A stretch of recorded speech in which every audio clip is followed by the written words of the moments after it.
國維欠佢嘅債務，致使王國維無法向邵英交代，遂愧而覓死。呢種講法經郭沫若先生筆駁，幾成定論。但係從王國維遺書對後事嘅安排嚟睇，同時有其他一啲證據表明，王國維生前並冇重債，足以治其自盡。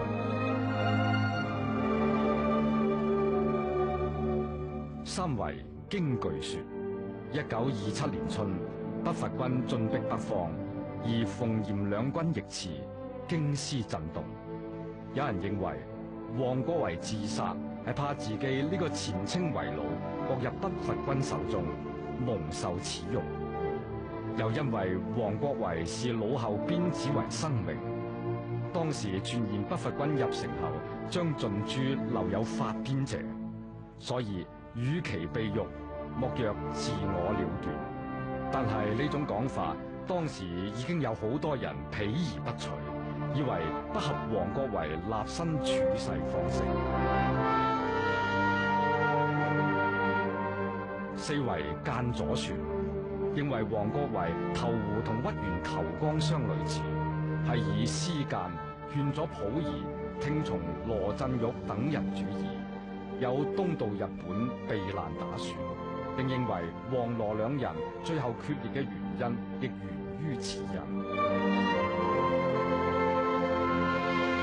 五為文化荀子說，與王國維同為清華導師，且精神相通，過從甚密嘅陳寅恪先係以殉清論王之死。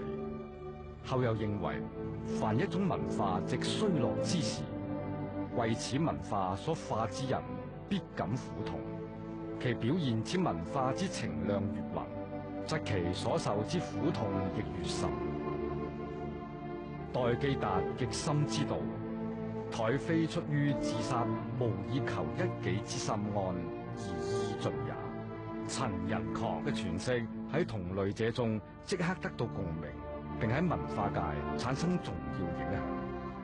但陳之觀點，與其講係對王國維之死嘅解釋，不如講係佢以自己嘅一種心態嚟觀照王國維嘅精神。